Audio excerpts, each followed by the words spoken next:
Kevin here. We're a couple weeks out from COTA. Had a couple busy weekends doing some other events like going to IMSA Road Atlanta for Petit Le Mans and going to the Formula F1 event, having family over, stuff like that. So it's been a little bit since I've worked on the car, done anything with the car. But we got 3 days at MSR Crescent here in about 3 weeks, I think, about 3 weeks, a little under now. And good time to get the car prepped. I have some free time and want to start looking at some things. So figured this would be a good time to work on the car as well as do a download based on some of the feedback that I have of the car at COTA. My last video talked a little bit about it in the moment, but there's some more stuff I wanted to go over. As well as we need to do an oil change for the engine oil, as well as I'm due for a transmission and diff change. So we're going to do a fluid swap there as well. So before I get into any feedback, let's get the engine oil draining.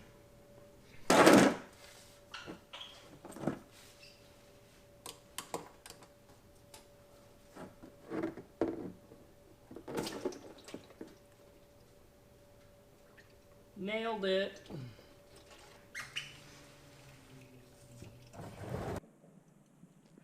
Underneath the car here, and I just want to quickly point out where the two plug locations are, just in case you haven't done a transmission oil change and for whatever reason you're watching my video to learn how.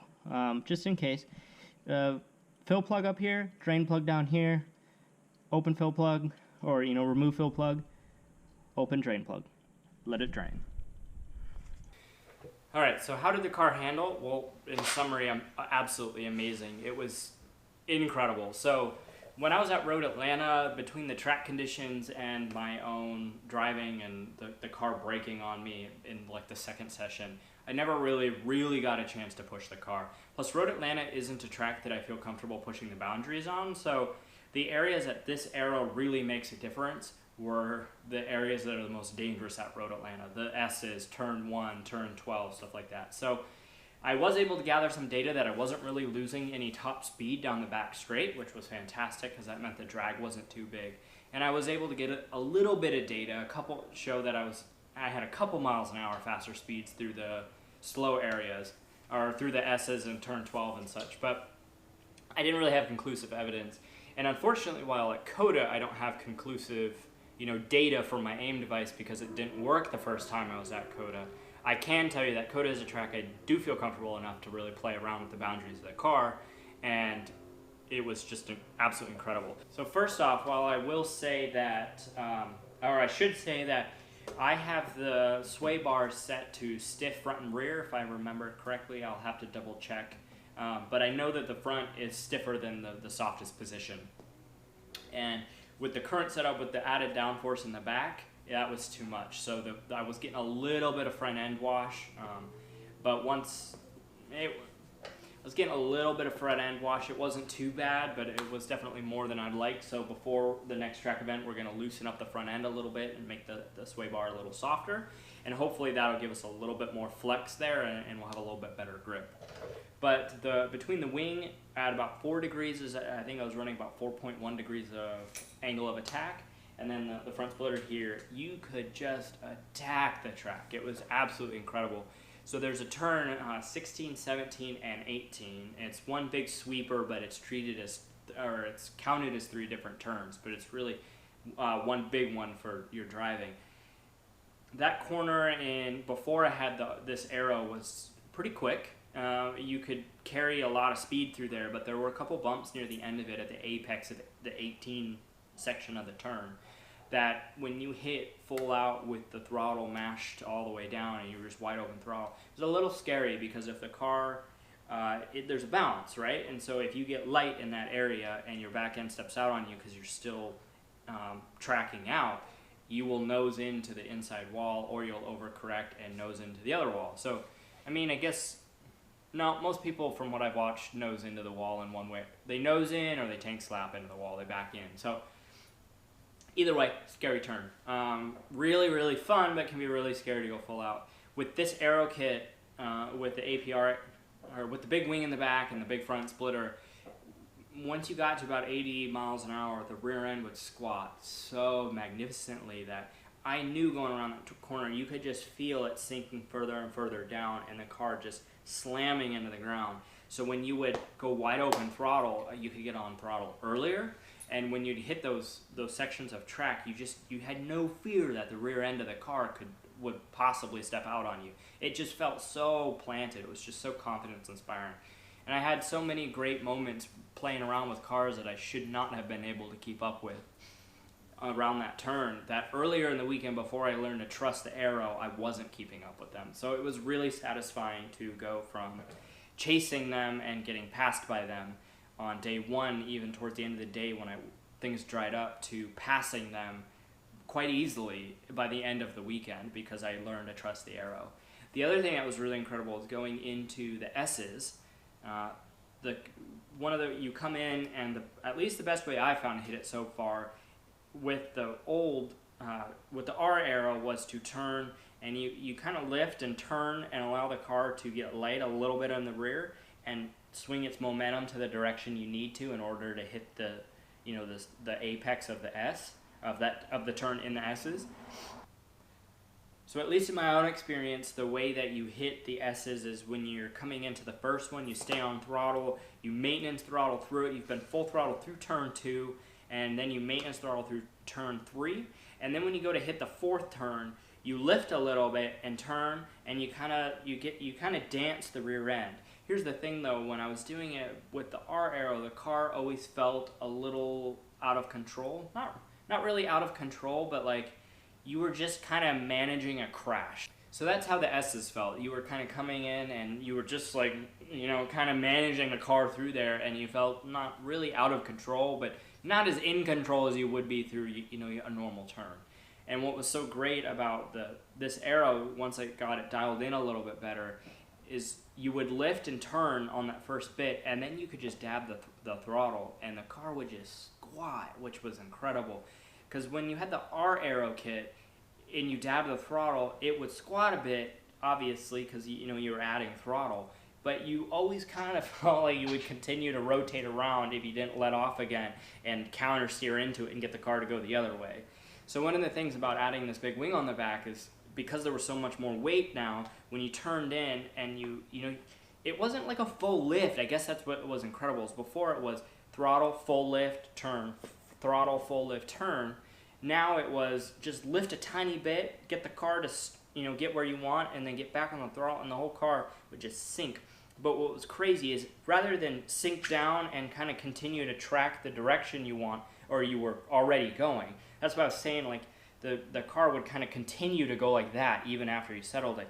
It would sink, it would slam down, and then it would rocket straight. So you had so much more precise control over it going through the S's. It was just absolutely incredible. The car was so confidence inspiring.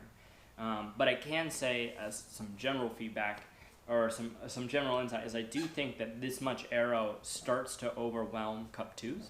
It could be my driving, and we'll continue to work on the driving part and see if we can better manage the tires. But I noticed that at least when I had the R Aero and I was on Cup 2s, when they started to reach their limit, they would talk to you. And then when you started to push them past the limit, they would gradually start to slide on you, just like a very subtle one, not like a slide, but more like, very, very slight understeer, or very, very slight oversteer, something like that. Or you could easily get a four-wheel drift going on. That was. On another note, if you do run Rabesto's pads, I highly recommend you be diligent about cleaning your wheels. I have a feeling that they're corrosive. So I painted these wheels a very nice fresh black. They looked fantastic. I had got them all chipped up because they had been through 4 sets of tires already this year, and I also kind of had an off-track excursion at Road Atlanta, so not really.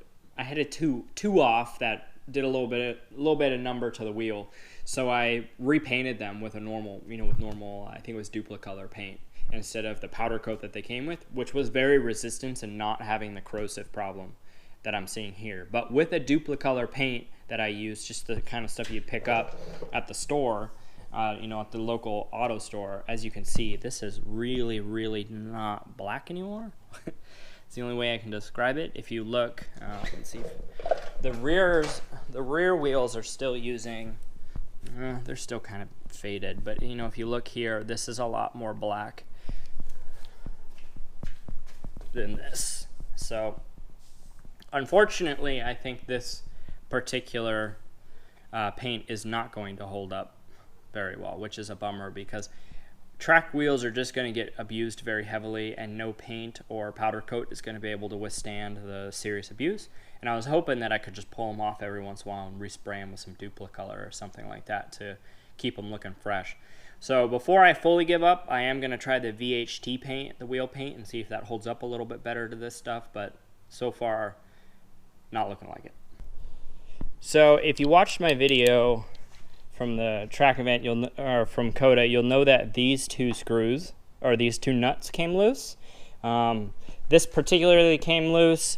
The top one over there, the bottom one was a tiny bit loose, and then these guys were, I would say, about a quarter of a turn looser than I'd like. So definitely make sure that you Loctite stuff down if you're going to be using this APR wing, especially on track.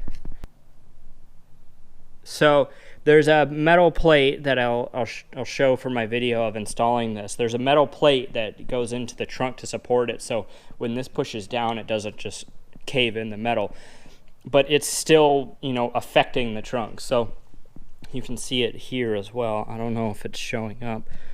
It's really subtle still so far. So it's definitely a lot better than what I've heard happen to other people, but I would definitely I guess I would summarize by saying, if you're using this big giant APR wing on track like I am, you're probably gonna wreck your trunk lid.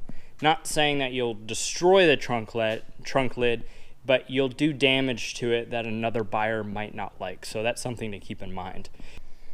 All right, so here we go. So now you can see the front splitter here. This is pulled directly off the track. This is not what it looked like going onto the track. So as you can see, the caulking here actually held up really, really great. I was really worried about the force of on track would separate that and pull it apart, but fortunately that worked really, really well. So happy there. As you can see in the center here, it did slide in on me a little bit. It was quite a bit worse. I think it was by session 3 is when I noticed it really starting to move on me. So it got quite a bit worse. So what I did actually is I threw a couple towels behind there. I think they were paper towels to help it from being able to move too far back. And that helped. So I think the next thing I'm going to do is continue to pad that so that it holds up more like this guy over here, where there's just not as, it can't, you know, there's nowhere to go. About my little splitter guards down here, if you will, in summary, they didn't work at all.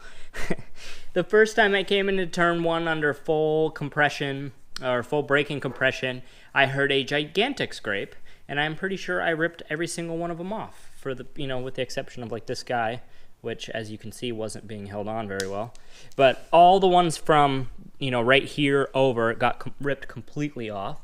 And then if you look, if I can show it to you guys, if you look to these guys, these are what hold the support rods in. You can see that they're getting some serious wear and tear. So I would summarize by saying this splitter here, this APR front splitter, is high maintenance. If you're running the types of tracks where you're not scraping at all, then you're probably pretty lucky. But at least for me, I don't think I've driven on a track yet that this doesn't scrape. Keep in mind that's only COTA and Road Atlanta, but we'll see when I go to MSR Crescent if I'm scraping around. But if you're on tracks where you hear this thing scrape under braking compression or anything else, there's a pretty good chance you're going to wear those bolts down. So what I actually have is I have a couple of these bolts that I carry with me, and when I see that the actual nut on the bottom of the car starts to get worn out and starts to flatten, then I just throw a pair of vice grips on it, pull it off, and replace it with something new. Alright guys, I'll quit yammering. It's time to get to bed anyway. So if you have any questions about anything that I talked about today, feel free to drop a comment or DM me on Instagram at honeybadgermoves. Until then, hopefully I see you guys out on the track and you guys have a good time. Alright, have a good night.